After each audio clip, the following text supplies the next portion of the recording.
Some water. Alan, are you supposed to be reading off that? Oh.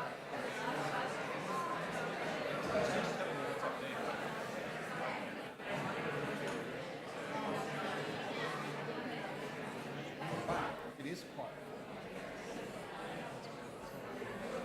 Sorry.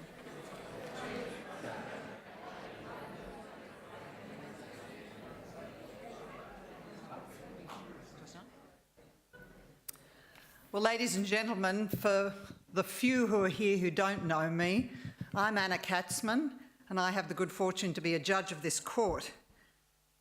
Arithmetic is not my forte, but I believe this is the 12th annual lecture in memory of the late Tristen Jepson and the 9th under the auspices of the foundation established in his name by his devoted parents, Mari and George, all but one of which has been delivered in this venue. As you know, this building stands on the land of the Gadigal people, and I pay my respects to them and their leaders past and present. It is my great pleasure to welcome you to our splendid ceremonial court. The Chief Justice regrets that he cannot do so himself. For me to be able to stand in his shoes is not only a privilege, but a matter of some pride. As a signatory to the TJMF guidelines, the Federal Court of Australia has pledged to create and maintain a workplace in which its leaders protect and promote the psychological well-being of its staff, encourage them to have the confidence to speak out about their concerns without fear of reprisals, and take active steps to safeguard their mental health. As judges, we recognise that the courtroom is also a workplace, and as a minimum, we need to be mindful not to unnecessarily add to the stresses of the practitioners by placing unreasonable demands on them.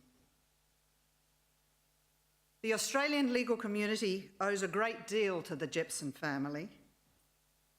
For far too long, we ignored the fact that many lawyers work in conditions which expose them to the risk of serious psychological harm. We told ourselves that working perilously long hours, denying ourselves recreation, removing ourselves from our friends and family, not to mention managing the stresses of our clients, were inevitable, if not necessary, consequences of being members of the legal profession. Those who suffered under the pressure did so in silence, fearing that if they spoke out or sought help, they would fail to gain employment, lose their jobs, or fail to advance in the profession. Those who were lucky enough to survive, even thrive, told themselves that the ones who did not were indeed ill-suited to the profession, that they lacked the strength and temperament for the work.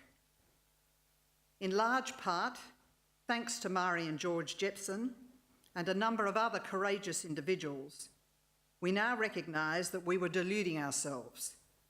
We now not only accept that a career in the law is not incompatible with a life well lived, but that the two go hand in hand.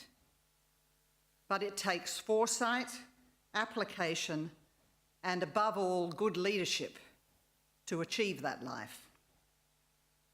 Judicial officers, no less than practising lawyers, work under considerable pressure. As the Honourable Michael Kirby once put it, judging can be a stressful business. With the exception of a few courageous individuals, few are prepared to talk about it. One can readily imagine the isolation some may feel moving from legal practice to the bench, the pressure to deliver timely judgments, and the struggle to make the right decision.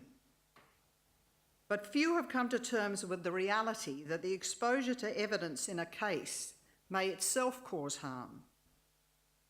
This is the subject of tonight's lecture. In a moment, I will ask Alan Cameron, the chair of the foundation, to introduce our guest speaker. But before I do, for the few in this room who may not know him, I would like to introduce him. It rarely happens for some reason. Alan has a long list of accomplishments. Suffice it to say, he is a distinguished lawyer, a companion of the Order of Australia, currently the chair of the New South Wales Law Reform Commission, formerly Deputy Chancellor of the University of Sydney, Commonwealth Ombudsman, chair of ASIC, a partner in the firm now known as Ashurst, and an all-round nice guy. I give you Alan Cameron.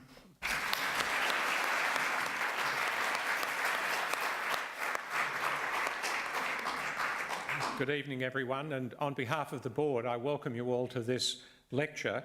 It's my great pleasure to be able to do so and to be back in this room again, and we're grateful both to Justice Katzmann and, of course, the Chief Justice James Allsop for his permission to use this venue.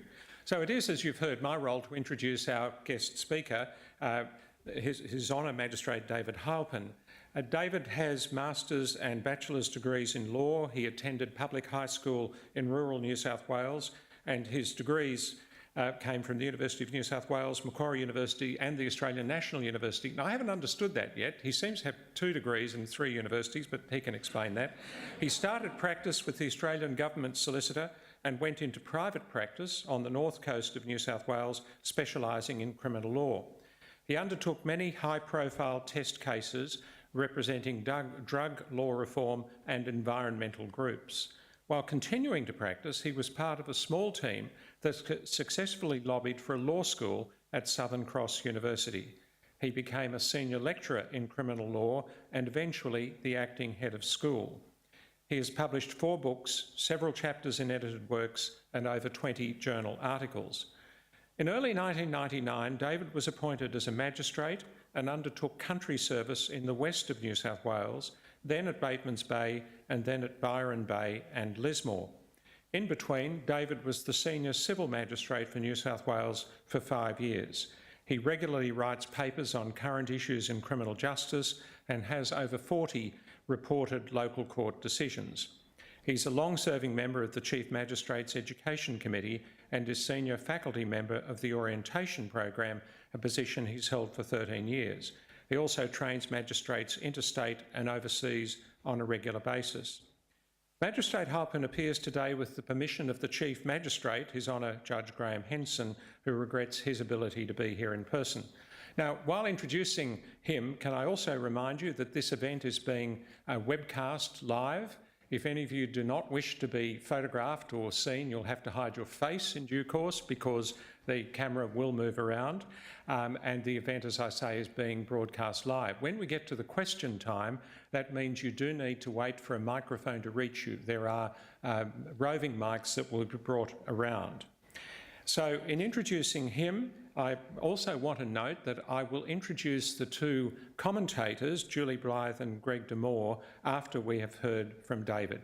So David's topic tonight, which I'm sure is the reason why we're sold out, which does occasionally happen, but we're delighted that this happened again. His topic is Lifting the Judicial Veil, Vicarious Trauma, PTSD and the Judiciary, a very brave personal story. David Heilpern.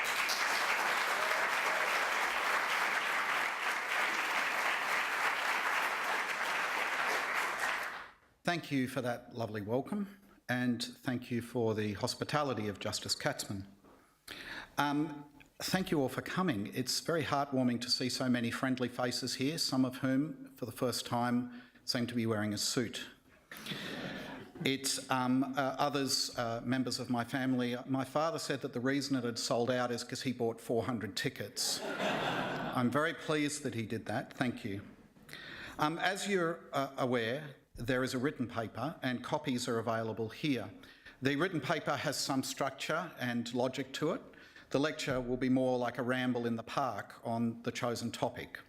The paper will be available on the website from now, and you can read it at your leisure.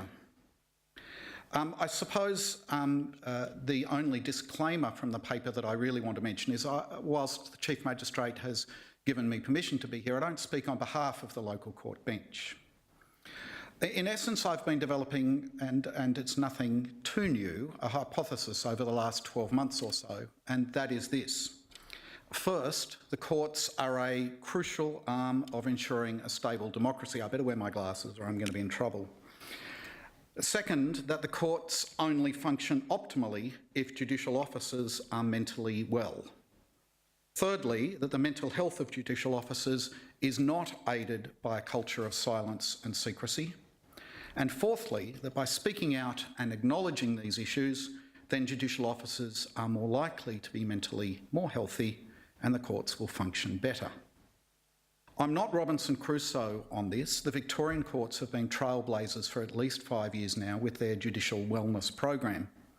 There's also been an outpouring from 3, at last count, retired judges who've been open in Fairfax, on Insight, and also on the Law Report in terms of their own experiences of mental health struggles on the bench.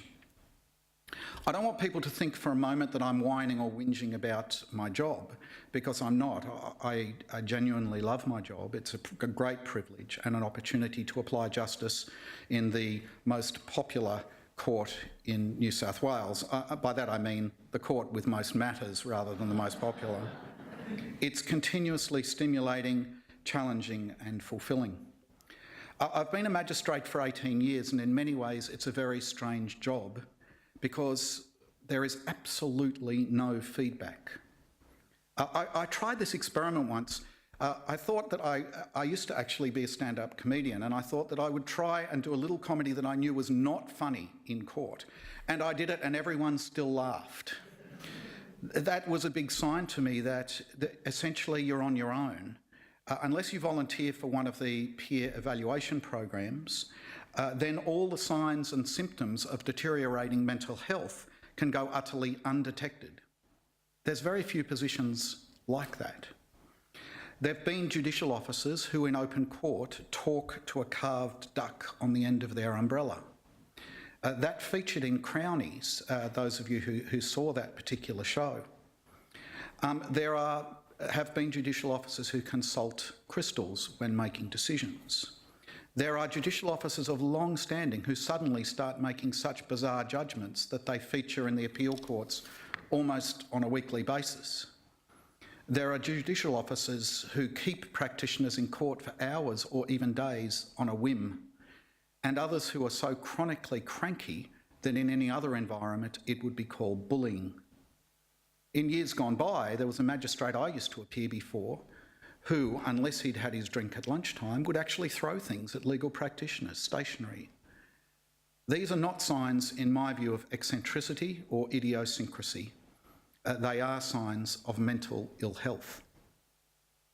I think it's really hard for outsiders to understand the level of violence and other trauma that we, on the local court bench in particular, are exposed to on a daily basis, and the intensity of that workload. That's detailed in the paper, but it's the intensity I just want to focus on for a moment before I start to tell my own personal story. In our personal and professional lives, I think most of us understand the need to listen and observe without judgment. When a work colleague or a family friend comes to us with an issue, we put our empathy and our compassion in the front pocket and our valuation and advice, hopefully, in the back pocket. But in court, it is entirely different.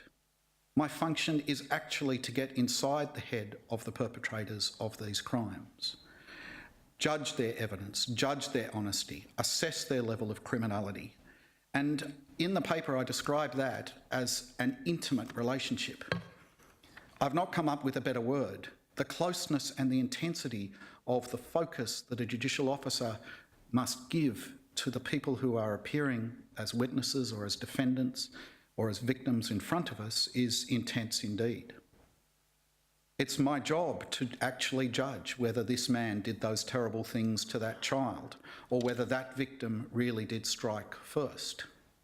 That closeness, I've learnt, is fertile ground for PTSD. About 1 in 5 Australians will suffer from a mental health episode each year. 1 in 7 will suffer from depression in their lifetime, and an even greater number will suffer from an anxiety disorder. The rates are far higher among law students, solicitors and barristers. According to the most recent research, 33% of solicitors and 20% of barristers suffer disability and distress due to depression alone. They tend not to seek help and often self-medicate with alcohol. Given that judicial officers are exclusively drawn from the ranks of the profession, it would be a reasonable conclusion that a significant number of judicial officers suffer from a debilitating mental health issue during their time on the bench. I want to repeat that because I think it's an important statement. Given that judicial officers are exclusively drawn from the ranks of the profession, it would be a reasonable conclusion that a significant number suffer from debilitating mental health issues during their time on the bench. Of course, we're meant to be above all this. We're meant to be unaffected by depression, trauma, anxiety, bipolar disorder, alcoholism, or any of those other follies. Our objectivity, or what's left of it in a postmodern world, must remain untouched by our own fragility. And if many will suffer from a mental health issue, then almost all the rest will suffer from the usual normal stresses of strains of life: death, divorce, moving, conflict. Unsurprisingly, judicial officers did not just spring from the womb to the bench, and many have backgrounds as victims of domestic violence, victims of other crime, witnesses to crime, experiences of addiction or mental dysfunction. Judicial officers are just humans doing a job, and the sooner this becomes the accepted norm, the better the judiciary will be able to serve the community. And sometimes that mental fragility I talked about and the intimacy of evidence before you and the lack of feedback will combine with truly horrible cases. Bail is just one example. If you do this job for long enough, eventually the chances are you'll grant bail to someone who will then go and commit an horrendous crime. Or you'll refuse bail to someone who will be beaten, killed or raped in custody and end up being, as it turns out, not guilty. So there's a personal price to pay for this level of decision making. And of course, when that perfect storm happens, it doesn't mean that we're not able to do our jobs, but I rather fancy that judicial officers like myself don't do them as well. We do them more slowly, we do them more hesitantly, we telephone our colleagues a lot more. I'm sure the same is true of surgeons and airline pilots and police and politicians, but what I'm stressing is that that is all okay. There is a veil of assumption regarding judicial officers, and the sooner that veil is lifted, the sooner judicial officers can talk about their difficulties, access help, and better serve the community. So this lecture is not primarily about helping judicial officers meander through the struggles of life. It's the community's interest that is my focus. And so to my personal story.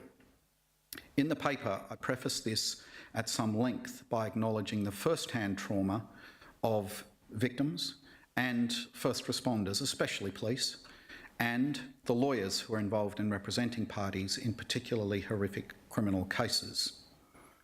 So my secondary or vicarious trauma seemed, at least at first, so unimportant in comparison. A little about myself: I don't drink, I'm a committed meditator, I'm a yoga practitioner, and prior to this job I was a criminal lawyer and an academic.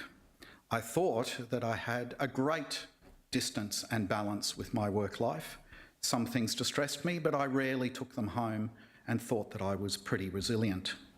I represented those charged with child sexual assault, murder and serious domestic violence. I wrote a book about sexual assault of prisoners, which involved interviewing 300-odd young prisoners in New South Wales about their experience of rape and violence. About 12 years ago, I was sitting in a series of cases involving child pornography in Batemans Bay. In those days, it was necessary for the court to view all the pictures and the videos to determine the seriousness of the charges. Fortunately, that is occurs far less today. As is regularly the case, those charges included thousands and sometimes tens of thousands of images and video and hundreds of videos. I won't re-traumatise all of us or re-victimise the victims by describing them, except to repeat what the Chief Magistrate wrote in the case of Police and Power. quote, "To see the pale death of innocence and trust in the eyes of so many young children is to bemoan the capacity for some members of the human race to descend into the dark and depraved side of the human condition." I dealt with over a dozen of these cases within a couple of months. I started dreaming of these children and the torment perpetrated on them. I'd wake up in the witching hour screaming, sweating and panicked. I thought it would pass, but it did not. I began thrashing around in my sleep so much that it was too risky for my wife to stay there. After a period of weeks of this, with her insistence and encouragement, I sought professional help and was referred to a trauma psychologist who engaged in some talk therapy by way of debriefing. I also informed the Chief Magistrate of my difficulties and asked his permission to avoid such cases for a time. He was extremely sympathetic, and my colleagues from Nowra and Queanbeyan took up the load of the rest of that terrible nest of child pornography offenders. The relief from the nightmares after the debriefing was immediate and dramatic. Cured, I thought.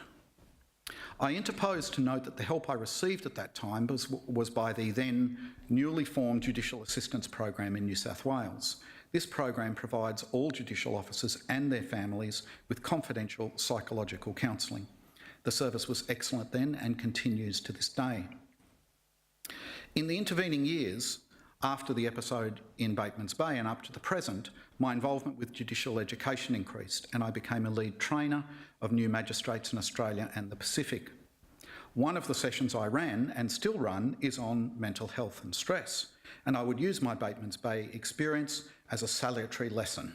I saw myself as an exemplar of objectivity and resilience. 10 years later, I had a very bad 6 months on my circuit in Lismore. Over all of that time, I dealt with a child sexual assault case, which was later accurately described by the sentencing judge as the worst of the worst. She sentenced the father to 48 years and the mother to 12, which is probably all I need to say about the horrors that were perpetrated on these children. I had to deal with the committal hearing, bail applications, contested interim application, apprehended violence order applications and subpoenas, all of which required reading the evidence multiple times and listening to the tapes and viewing the visual evidence. My grandchildren had been born around that time, and I think I was, as we on the North Coast would say, I was in a heart-opened state. I now know that empathy is a key determinant of vicarious trauma. During this period also, the ice problem was escalating in my area, and there were 4 violent incidents in my court.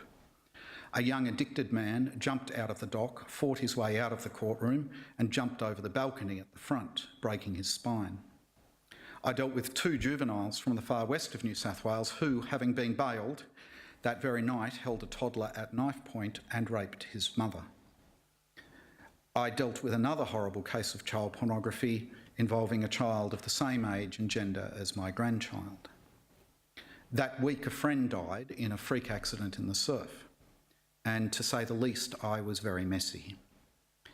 I was quite paranoid and nervous for my own safety and my family's safety. I now see that as hypervigilance.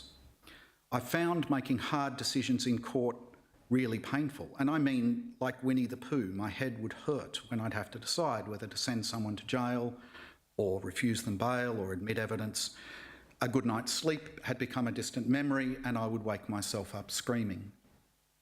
My family and friends had been concerned about me for some time and were encouraging me to take time off work. I stubbornly refused. In retrospect, of course, this stubbornness was completely unreasonable. I'd like to try and explain it without excusing it. Firstly, my reaction seemed so pathetic in comparison to the victims that I was seeing. I kept thinking what a wuss I was. I saw victims work their way through to recovery with flying colours, calm determination of domestic violence victims, shaking voices of police officers in coronial matters, and I was thinking my reactions were just so much weak little me. Second-hand trauma seemed so second-hand.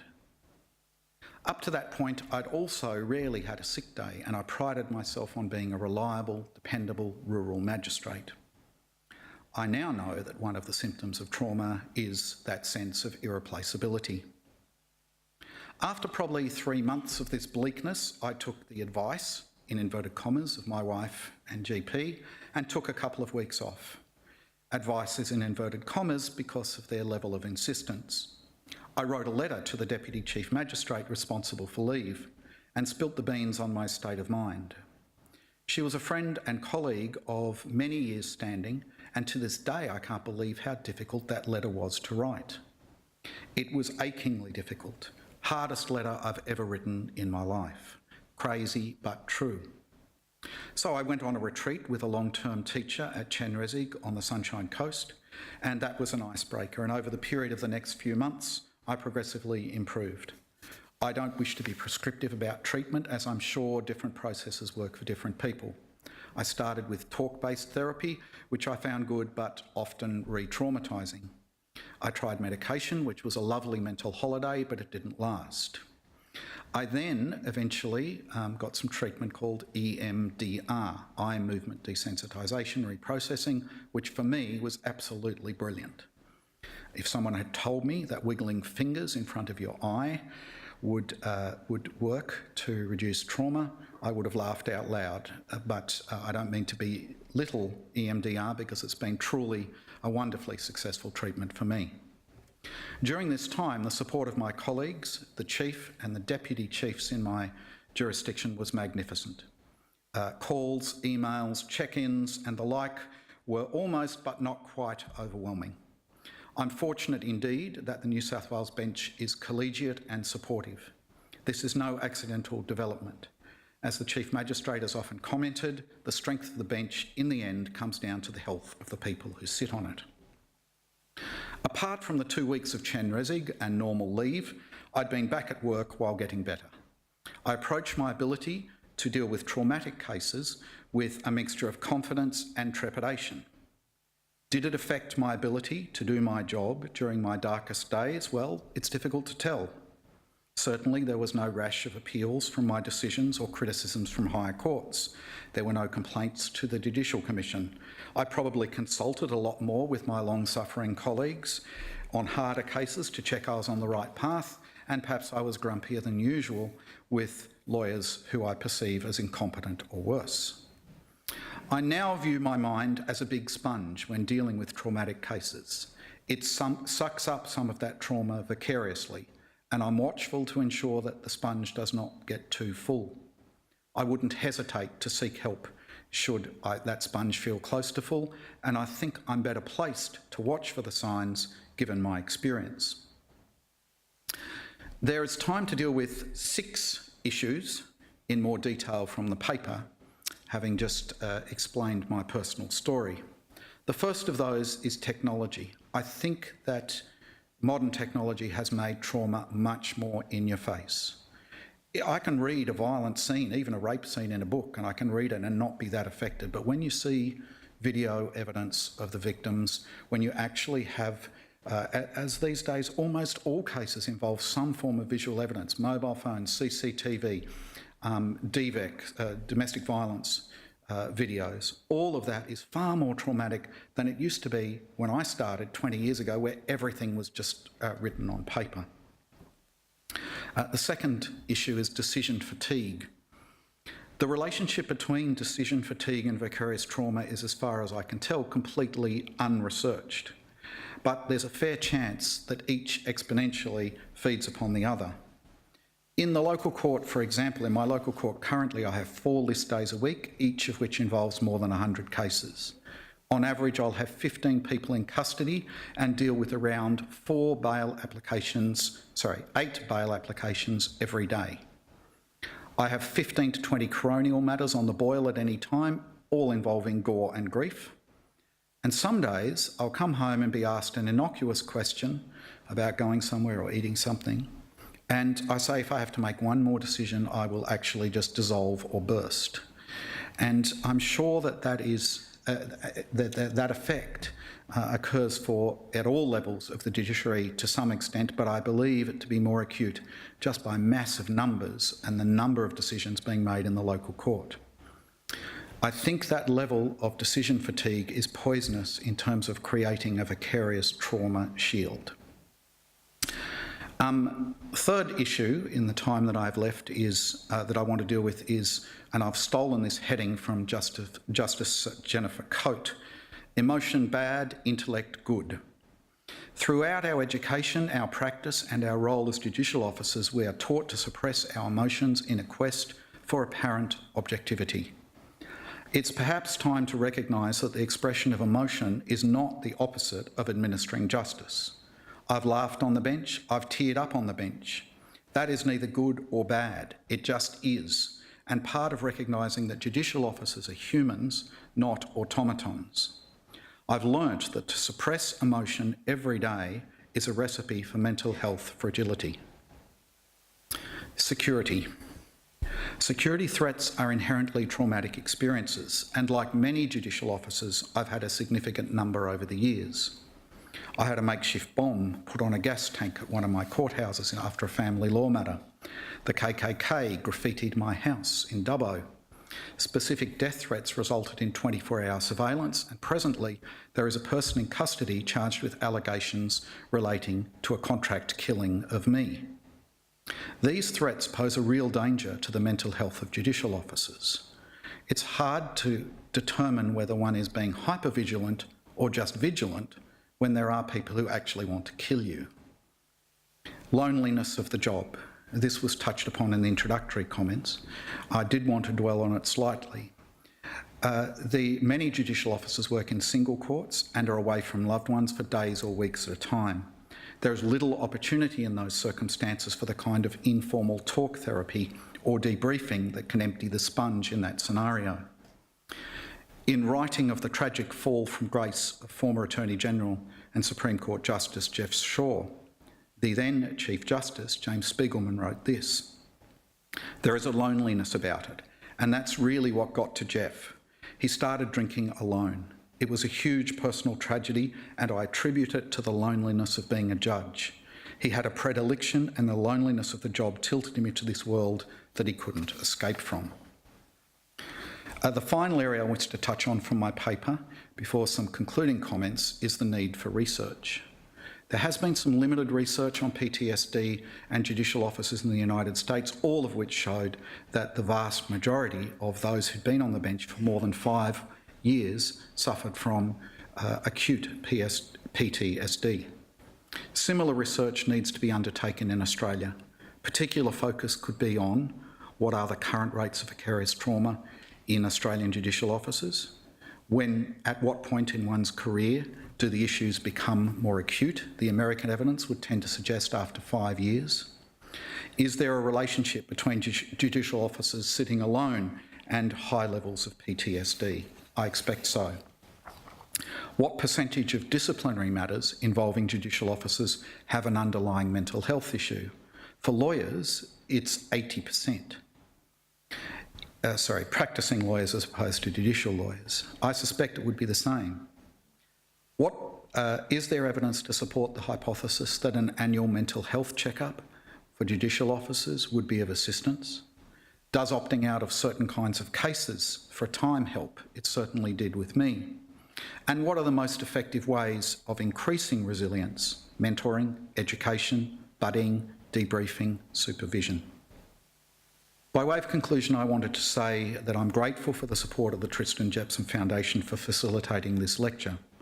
This is an organisation of extraordinary import, and I pay tribute to its founders and its board. It's clear that the guidelines promulgated by the Foundation and adopted by some courts ought to be adopted and embraced by all courts. In my view, the bench should lead by example in the area of mental health. We are blessed with incumbency, security of tenure, and a status absent from many other legal professionals, and those benefits should provide a firm basis for making a safer workplace. It's not my intention to become some sort of poster boy for vicarious trauma, but nor can I remain silent. I'm convinced it's time to lift the veil for the benefit of the judiciary, but also for the justice system itself. The community is best served by recognising and acknowledging this issue rather than hiding it. This paper is not intended to be a final word on these issues. I hope it engenders debate and that my personal experience is useful in formulating approaches in protecting the law's most precious assets, its people. Thank you very much.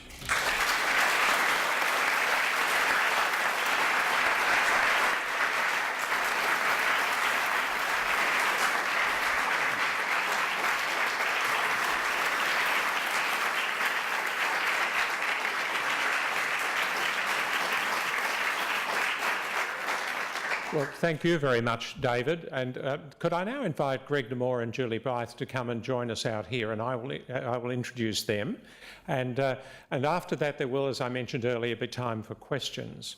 So Julie and Greg have collaborated and have been talking to David as well. And they've worked out how they can assist the debate that you suggested, David, should now be engendered. So Julie will be speaking first. Julie is the clinical advisor at the Royal Commission into Institutional Responses to Child Sexual Abuse. She co-designed and implemented the Well at Work program to address and prevent vicarious trauma for staff at that commission. She has a social work background and has worked extensively in counselling, training and consultancy in responding to the trauma of violence and abuse. I should say that when we get to the question time, Julie will not be able to answer questions concerning the Royal Commission, but she is happy when it's appropriate to answer questions concerning vicarious trauma and PTSD, but not about the Commission itself. Greg Demore is a psychiatrist, author and historian. He's an Associate Professor of Psychiatry based at Sydney's Westmead Hospital. His clinical work there is focused on psychiatric problems in the medically ill and on deliberate self-harm.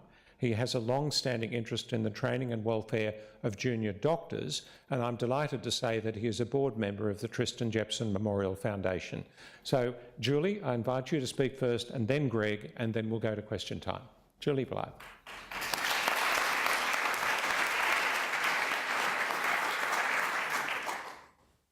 David, can I just say first off what an inspirational speech that was for all of us. Not only was it very instructional, but deeply moving, and your heart-open state to share that with us was something I think that will stay with us long after tonight and beyond. Thank you. As evident in David's very moving and instructive personal account, we know that vicarious trauma can arise in a number of different ways as a result of the cumulative impact of exposure to trauma survivors and their experiences, or from a single incident that in some way connects with our personal experiences. And as David describes, in having to deal with child sexual abuse cases at the same time as his grandchildren were being born. And it also sometimes appears after the exposure, a post-traumatic response. David poses some important questions at the end of his talk, such as, is there an additional impact of isolation compounding vicarious trauma? What is resilience? And does an annual mental health checkup really assist in preventing some of that? As David has said, vicarious trauma potentially goes with the territory in many professions, whether it's police, frontline ambulance workers, lawyers, doctors, nurses, and certainly many parts of the law. It's something that we had to particularly confront at the Royal Commission into institutional responses to child sexual assault. Over 5 years, the commissioners and staff, many staff, have heard the individual stories of almost 8,000 people in private sessions telling of their experiences of child sexual assault in institutional contexts. We could have heard many more than that, but time was limited and we had to close the queue on that. We also heard the collective stories of institutional responses in 57 public hearings, as well as reading hundreds of written accounts of child sexual abuse in schools, out-of-home care, residential institutions, sporting groups, religious institutions and other organisations.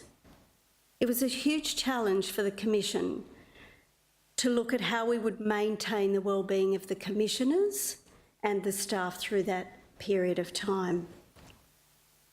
To do this, the Commission looked at the experience from other jurisdictions, such as the Tristen Jepson Foundation, the Judicial Commission, particularly in Victoria, experts in the field, as well as the practice wisdom, as we've heard in David's presentation, in developing a program to address this challenging environment.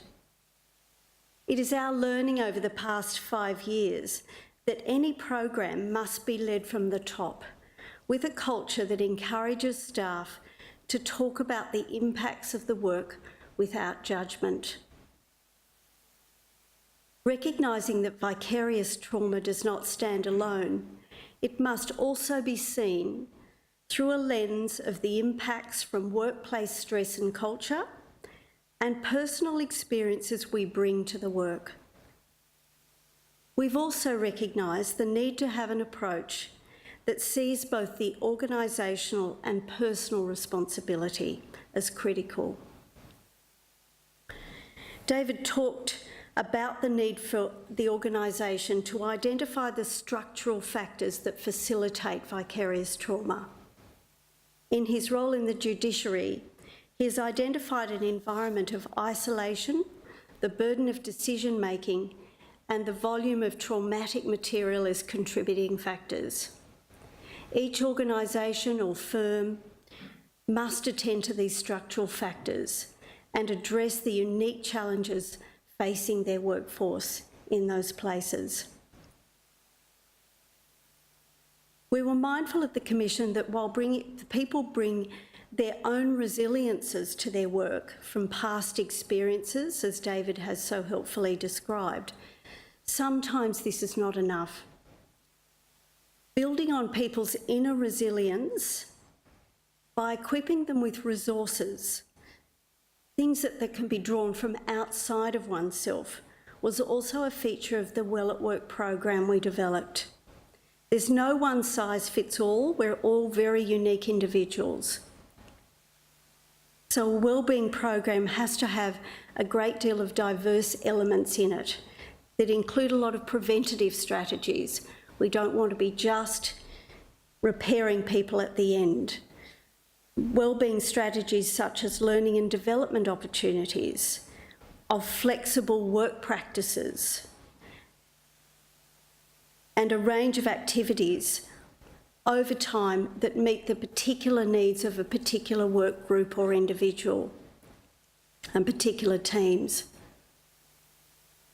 For instance, at the Commission, many of our writers were writing up many stories, day after day, listening to those stories and writing accounts of them. For them, it was a very big challenge because they didn't have the survivors before them to hear some of their stories of resilience and survival, as well as the trauma.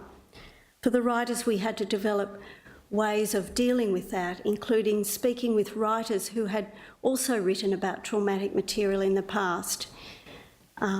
That leading by example is very important, as David has shown tonight, how important that our leaders stand up and name vicarious trauma and lead our responses to it.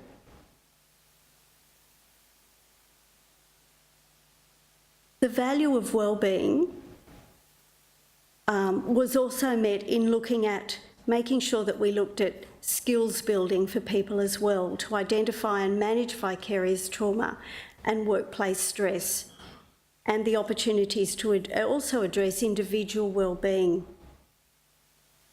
The value of wellbeing was something we took up and, after some initial hurdles, established a purpose-built regular check-in from a wellbeing counsellor. That's proved to be a really valuable resource, an opportunity for people, depending on their level of exposure to traumatic material, to talk with a wellbeing counsellor about anything impacting on their current ability to do their job, whether it be personal, workplace or content-driven. Similarly, we also introduced mandatory training for all new staff so that they could recognise the signs of vicarious trauma in themselves and each other, and teach people skills to manage it should it come up.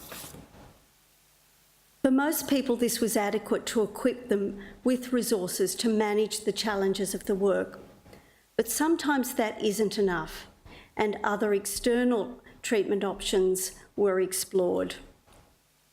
I have to say that overall, though, I think that we have developed a reasonably strong workplace culture. We've learnt many things along the way, and we've tried to have an openness to talking about the issues. And that's been met with a great deal of acceptance and a willingness to share and recognise it, not just in ourselves but in each other. It's very difficult sometimes to recognise vicarious trauma in yourself because it happens slowly over time. But when other people are able to notice those things and point them out to you, you're in a much better position to be able to manage and deal with them. I'm going to hand over to Greg now, who'll talk a little bit in a bit more depth about options for treatment and understanding some of those traumatic responses. Thank you, Greg.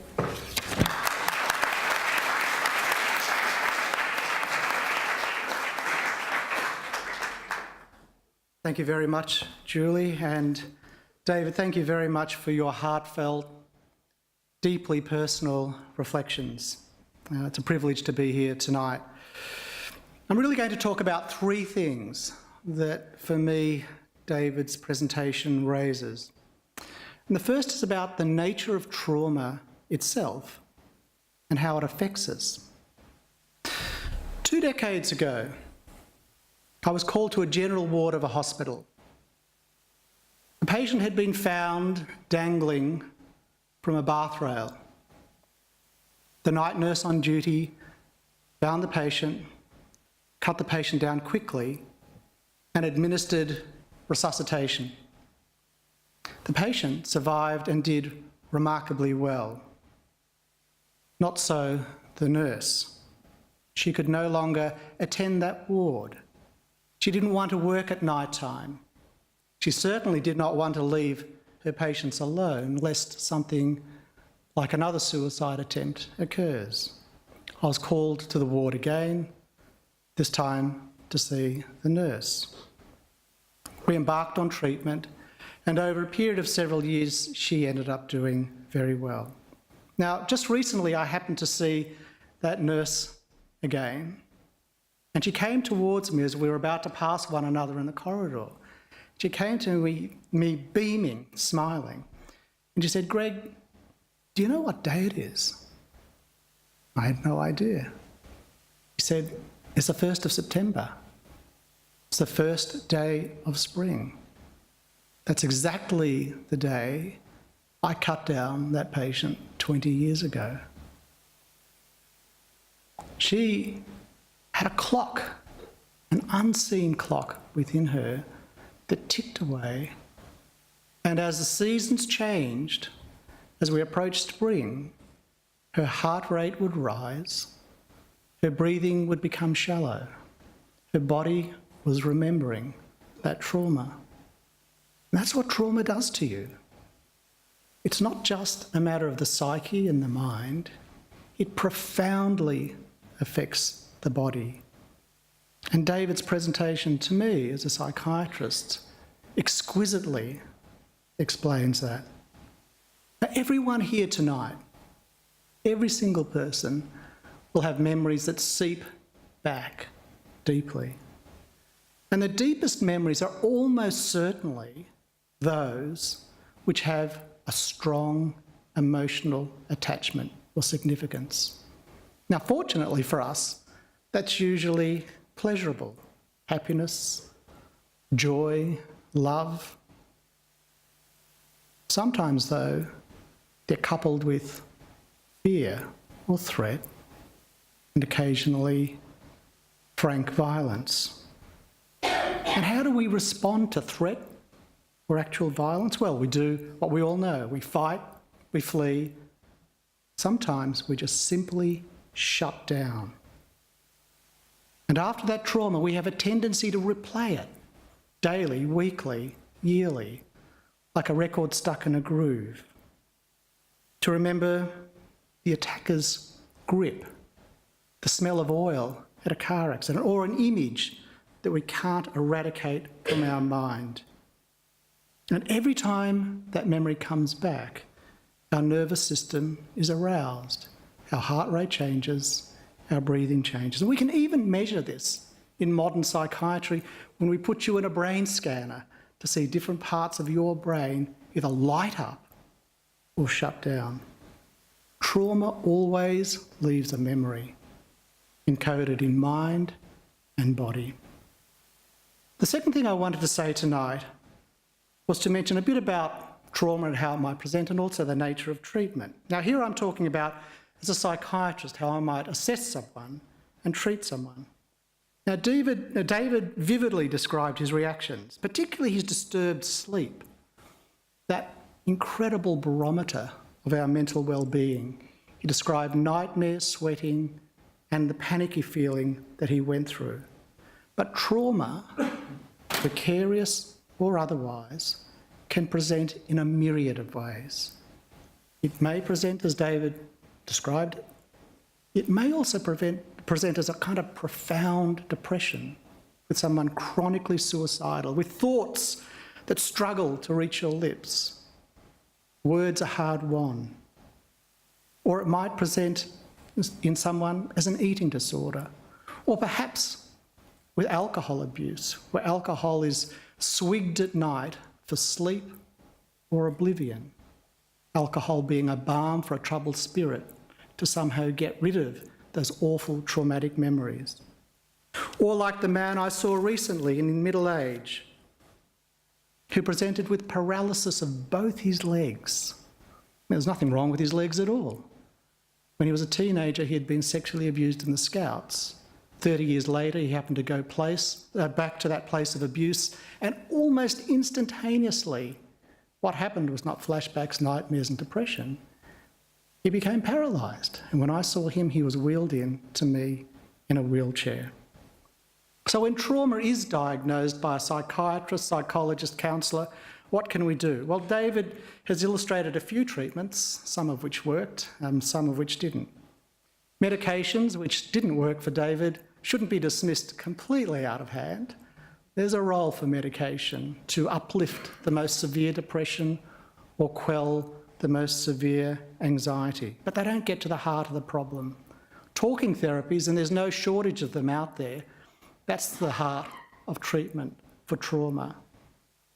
Now, David raises the issue that some talking therapies just replay the trauma and seem to abrade the individual, make things worse. And that certainly can happen, but generally speaking, psychotherapy in its various forms is the mainstay of treatment.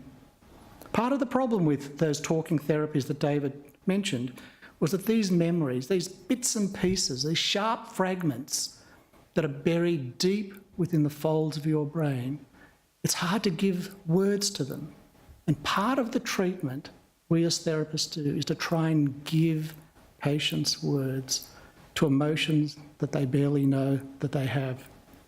Now, David mentioned EMDR as being most helpful. Now, I have to explain, it is an unusual treatment, David, but highly effective in certain people.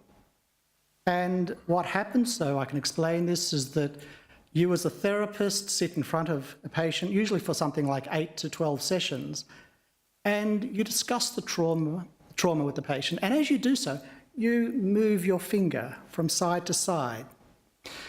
Now, needless to say, this treatment was actually invented in California because it's a very Californian treatment. But I don't belittle it either.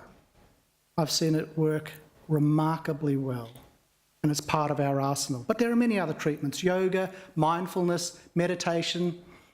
There's a lot out there. What happens if we don't treat trauma? Well, those symptoms can last a lifetime. Sometimes, fortunately, with the erosion of time, those symptoms can fade and just disappear. In the end, however, we as humans are remarkably adaptable. And while trauma might crack us wide open, most of us can, in time, undergo repair. Psychological treatment just accelerates that repair. And the third and last point I wanted to make, having listened to David, is this. I'd like to put what we're talking about tonight in perspective for the legal profession. Now, over the last 18 months, I've had the privilege of sitting on the board, and I've heard lawyers talk more in the last 18 months than I have in a lifetime beforehand. And I've understood that process seems to be very important to them. As a doctor, I'm less interested in process and more interested in doing things. That's a tension we've not resolved. What I can say is that you as a profession, a legal profession, do indeed have some special challenges, but you also have resources. Your collective intellect, your financial clout, and your organisational power is huge. Frankly, you have more resources than most people in the community have to deal with mental disorder. And you should use that power to do something impressive. Which brings me to the foundation. In setting up this foundation, Mari and George Jepson have given you a gift for your profession.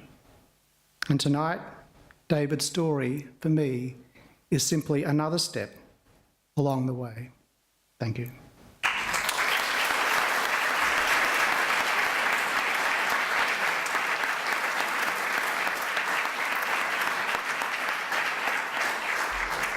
Well, thank you very much to Julie and to Greg.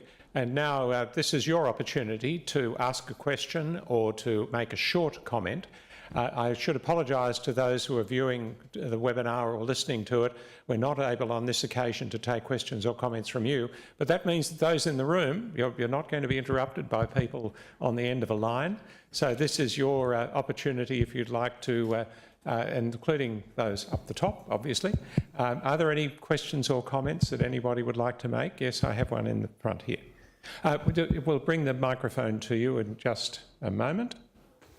In the second row. And there's a microphone heading upstairs. Thank you. Rolf Driver, Federal Circuit Court. I'm interested in the panel's reaction to the defence of indifference.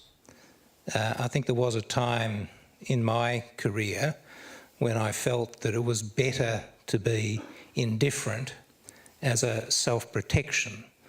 I didn't think it was prudent to get emotionally involved in my work.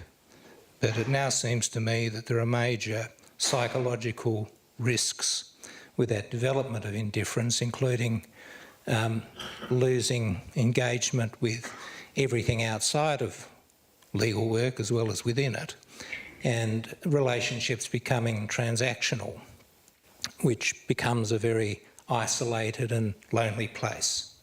So it seems to me that we need to care, although we need to keep our display and our reaction within bounds. Thank you. David or Greg or Julie? Sure. David?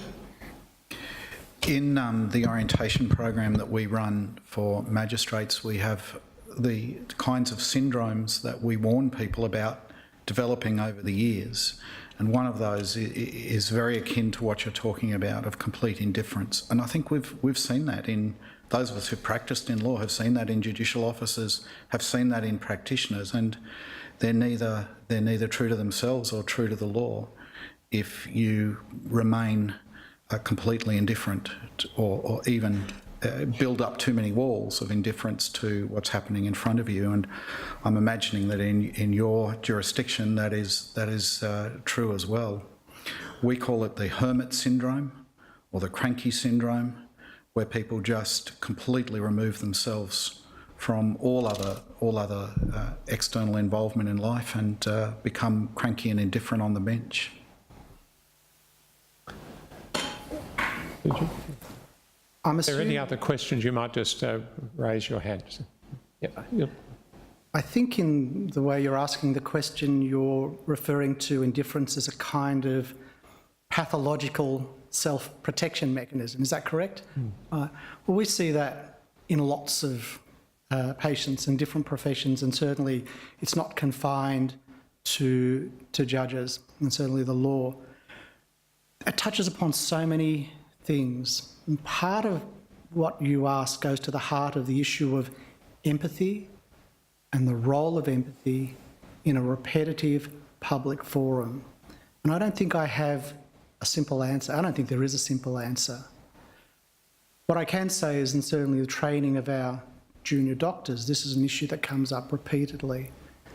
And we have to somehow find that zone where empathy is not extinguished, that it doesn't transmute into something that's cynical or bitter, that that's somehow preserved, at the same time building a mechanism around those individuals to protect themselves.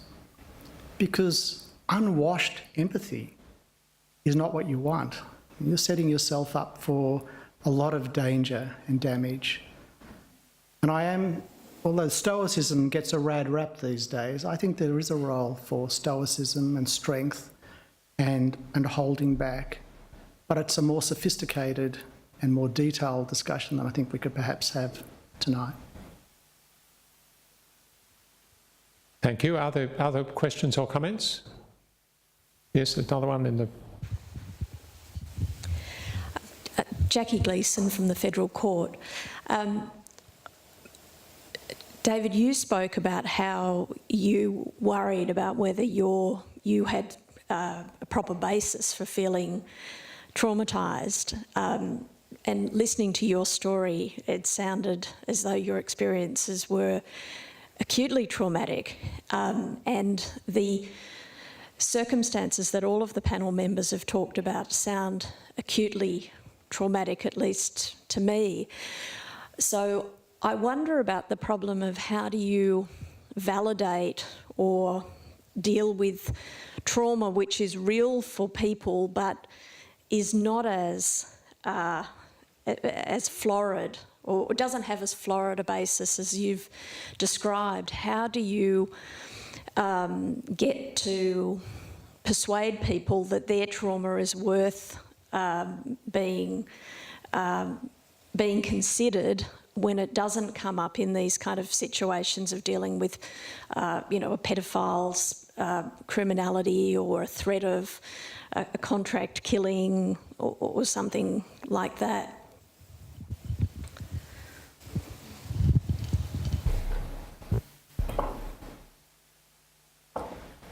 That's a really good question that you raise, and one that many people raise about, well, mine's not as big as theirs, and so I can't even talk about it. I think some of the answer to that lies in the fact that there's often an intersection with not just the traumatic material that may be impacting, but an intersection with people's personal lives and also workplace stresses. And it's when the three of those combine that people feel the impact more deeply. So sometimes it's easier for people to talk about it as workplace stress or something else in order to be able to unpack it. But it's really just a one aspect. It sometimes is just the traumatic event, but more likely it's the intersection of those three. So creating a culture where you can talk about all of those things openly creates a culture where people can really identify those things that may have been hidden or unconscious even for quite a long period. I hope that answers that a little bit for you. Greg or David, did you want to add anything to that? Yeah. I don't have anything to add. No, nothing. Well, there's a moment for a further final question or comment. But if there isn't, yes, there is one. Thomas? At the risk of asking a hard question, in a profession which is adversarial and in a legal system which requires practitioners to be appropriately respectful to the bench, but in circumstances where a person who is either a judicial officer in the worst throes of, what was it called, cranky pants syndrome or something, or a practitioner who is in a similar position, they might be isolated from their families and their close friends, or they might be hiding it from them. What role does the profession have in terms of trying to help those other members of the profession that might be their opponents, that might be the judicial officers? In other words, what role do we have in circumstances where making a complaint is plainly only going to make the issue worse, probably by orders of magnitude, where talking to them about it might be seen as disrespectful? What role, in other words, can we all have in trying to help people that we're not really close to in trying to fix these issues? I think it's a really important question, and I think that there needs to be some middle path between complaints to the Judicial Commission on the one hand and a much more productive communication between the bench and practitioners, and between practitioners and practitioners as well. I'm very fortunate that I work in an area where there is, I think, in my court at least, that I hope that level of communication, that if I was cracking up and making stupid decisions, some of the practitioners could gang up and come and see me and say, you're being an idiot. But I don't think that happens all the time, and it hasn't been the case throughout my career that situation has occurred. But I think it is really important. I mean, judicial bullying is, and I mean by that, judicial bullying of practitioners is a very destructive process where people really suffer, and we're losing good practitioners to that process regularly. I think the Insight program a few weeks ago showed some fantastically talented and skilled people who appeared before me who had been traumatised out of the work. And part of that was by judicial bullying, and part of it was by the very nature of the work and the lack of support. So I did a paper some years ago for the Legal Aid Conference called 57 Things About Defence Lawyers That Really Give Magistrates the Shits. And I invited practitioners at that time, hopefully to write a paper to present at our conference called 57 Things That Magistrates Do That Really Give Defence Lawyers the Shits. No one has actually taken me or taken us up on it yet, but that sort of communication at some level or other would be very advantageous for the future. I think it's a really good question. Well, thank you, David. We are now out of time for questions or comments. It's now, before I introduce George and Murray Jepson to come and speak to you and deliver the vote of thanks and make a few closing remarks, I wanted to thank my board colleagues for their support during the year. You might have got the impression, listening to Greg, that we're some large, powerful organisation. We are not that. I'm not quite sure what board meetings you've been at, Greg, but it doesn't sound like that. I will confess that we might occasionally look to you as though we're preoccupied with process, and I'm sorry, but that's what we have to do. As you will hear from Murray and George, it has been a busy year, and I think we've achieved a lot. And that's what you're going to hear from George and Murray, but I particularly wanted to thank them, particularly Murray. George is often not here. He's been here more this year than usual, and we've been delighted by that, as has she. But the burden has largely fallen on Murray, and we're very grateful to her, and we all should be. So it's my pleasure to introduce George and Murray Jepson.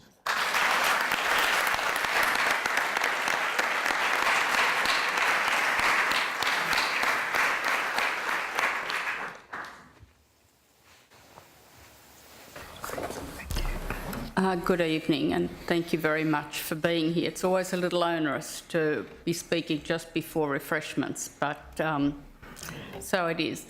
On behalf of the Tristen Jepson Memorial Foundation, as well as George and myself, I'd like to thank Magistrate Heilpern not only for being the keynote speaker this evening, but for his willingness to speak on such an important topic.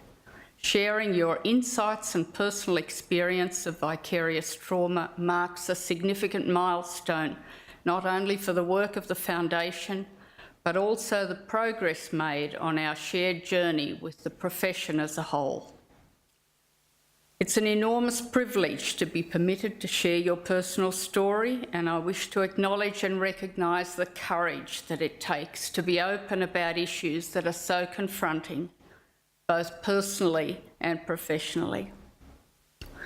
Vicarious trauma is a lived experience which has and continues to cause many in the legal workplace to suffer silently. Thank you for giving them permission to acknowledge they are struggling and to seek and accept help. And I'd also like to thank Greg and Julie for contributing their perspective and valuable experience. This evening, for me, has been astounding. It's been very real, very practical, and the insights are something that all of us, individually and as workplaces, can learn a lot from. So thank you all. This lecture would not be possible without the support we've received from many people. Thank you, Justice Katzman, for your welcoming remarks and once again making this beautiful place available this evening. And we greatly appreciate the support of the Federal Court, as well as Stephen Williams and his team for managing the logistics. We wish to thank Dr. Stephen Moss, Managing Partner of Eaton Capital Partners, for sponsoring the after-lecture refreshments, and greatly appreciate the Law Society's assistance with registrations, David Field for taking photographs this evening, the volunteers whose support has been invaluable, and those who provide the vital practical and professional assistance on which TJMF relies.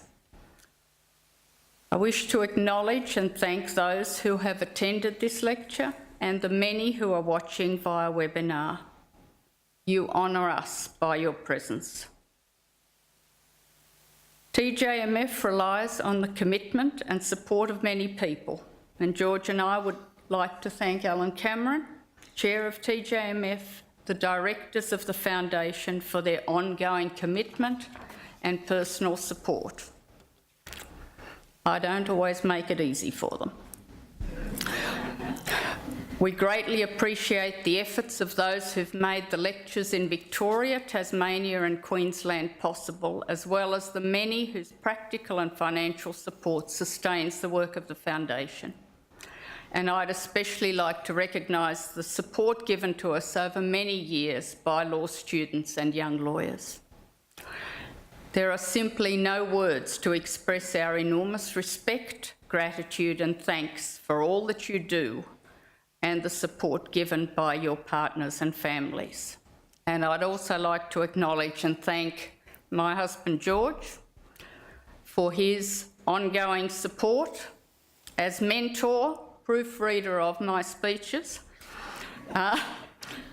putting up with my less than wonderful behaviour at times of stress, and the support that he has given to the Foundation. Thank you. So the last year has shown us seen significant milestones. We saw the inaugural TJMF Tasmanian lecture presented by the Honourable David Porter QC and hosted by the Governor of Tasmania. We are proud to have 190 national and international organisations who have chosen to be signatories to the TJMF guidelines, and delighted that interest spans across professions to include both the medical profession and the performing arts, who recognise the value of their guidelines for their workplaces. Over the years, I've seen that not everything that can be counted counts, and not everything that counts can be counted. Guidelines embark the signatories on a journey. It will be for the long haul. Quite simply, the guidelines aim to change the current culture of the profession. And it is encouraging to see indicators that demonstrate real and practical progress is being made. Justice Katzman's comments this evening, Magistrate Heilpern's lecture are all indications. Not to mention, Julie, what you've told about the programs brought in to support people with the Royal Commission. Huge strides have been made.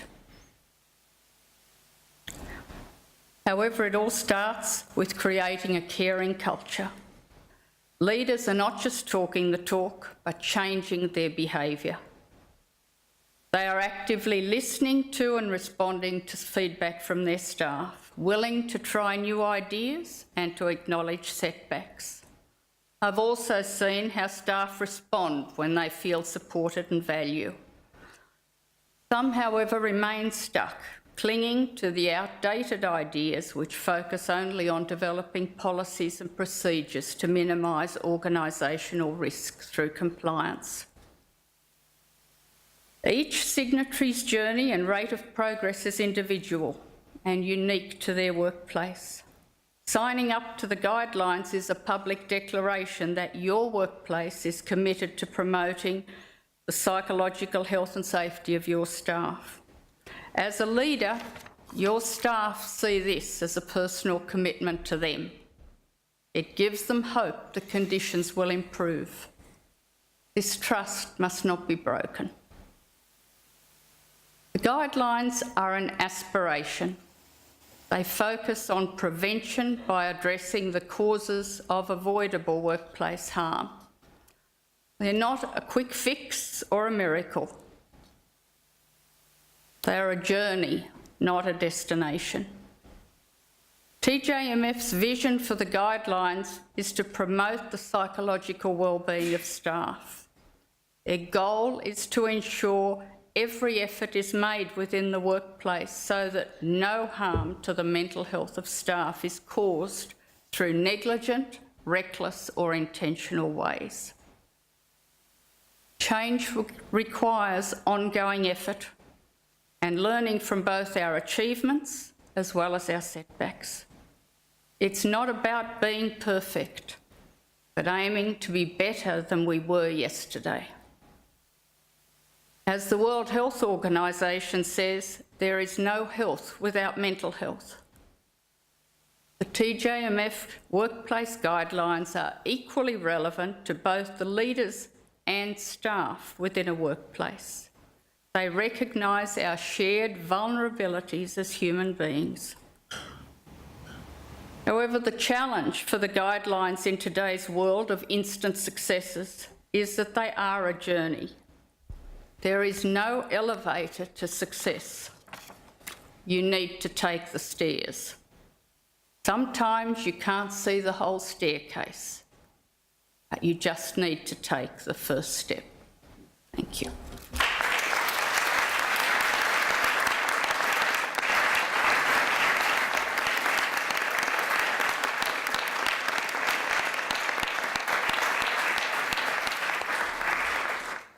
It's now my pleasure to say that the lecture is completed. There are some drinks downstairs. All you need to do is to go out, down and around. There are also some eats and some nibbles, but a chance for a little bit of conversation and opportunity just to chat. Of course, I would recognise that it's important to recognise my wife. Sorry, it always gets a bit emotional. And to say that she has done, in my mind, an unbelievable job.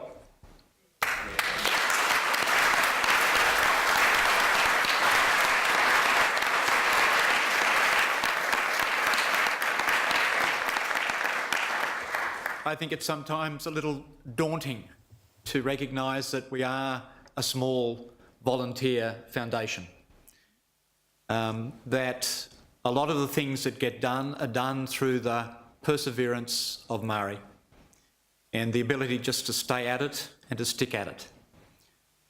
As she keeps on saying to me, she's not a lawyer, but I think she knows lots of lawyers. And in that situation, she adds incredibly to the value that we have seen when we first set up this foundation, or before we had the idea some 13 years ago, when we were chatting to a group of people, friends of Tristen, and we recognised how difficult their lives were at that time.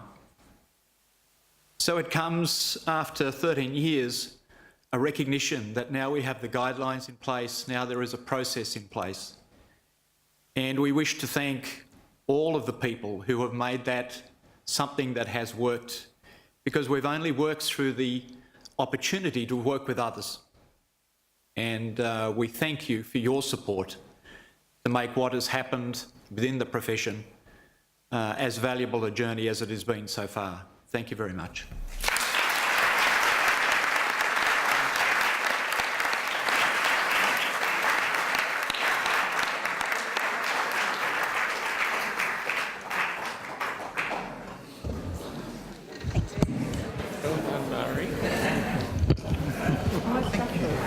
Yeah, he's the trouble. He's the trouble. Yeah.